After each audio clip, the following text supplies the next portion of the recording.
Here comes Robert Hight and BobTasca. Robert, of course, has clinched into the championship. He is second in the points.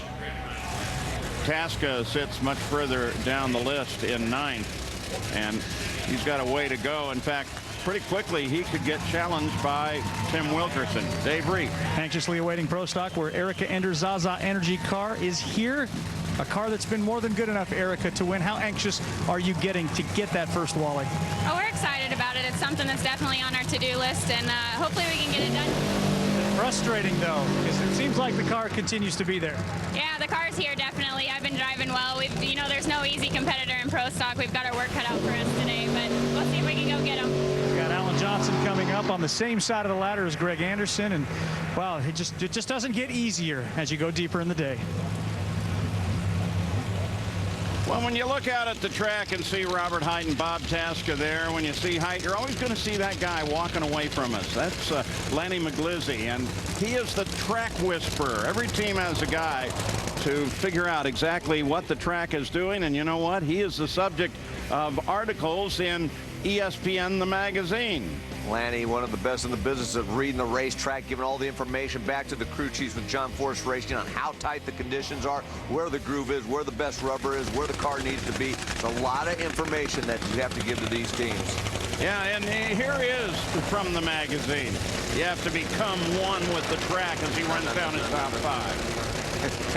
No. You're naked without your tools. I agree that. Friends, keep your friends close, but notes even closer. And he has a lot of notes. Yeah, job doesn't end when the race starts, and being human, that's always an advantage from what I understand. And he is that. He's quite a gentleman. Fun to talk to. Good. And he can make that rather complex issue quite simple and explain it to almost anyone.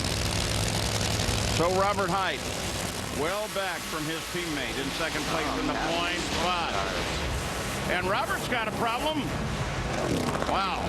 Dodged a bullet there. Tasca smoked early, then Hight got in trouble. Hight runs a 496, 189 miles an hour, and Robert Hight goes into the semifinals.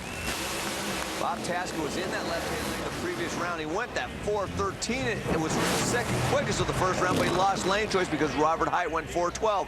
Neither of these cars could go down the track very well in the second round. Unfortunately for Bob, he spun the tires early, and just shortly after that, you saw Robert spin the tires. He did some backpedaling, and because of that momentum, even though he got that thing way sideways, he was able to advance to the next round. Take a look at Robert once again. Early, the car looked good, had some good numbers. Now they're starting to apply the clutch. It's going to go up in smoke, and you're going to watch him to catch it really quick. And then he goes back on it, kind of feathers it one time, but then spins the tires again, and look at that thing just start to rotate around. He's not even in the throttle. Did the right job. Waited till it squared up to the finish line before he started thinking about getting back on that gas. Congratulations at the far end for Robert Hight. Let's go to Whit Bazemore. And Mike Dunn, I'm sure you remember, as I do very well, you know, when a car smokes the tires like that down track, it is absolutely like driving on ice. People ask all the time, what's it like driving a funny car? Well, when it's all hooked up, it can be relatively easy. But when you have a situation like Robert Hight just found himself in, it is like driving on ice. It is very, very difficult. One little swing on the wheel, and the car wants to change lanes. Oh, and very easily with 8,000 horsepower. And that's like the key is always don't step on that gas when that back end's rotating around. Make sure it's squared up to the finish.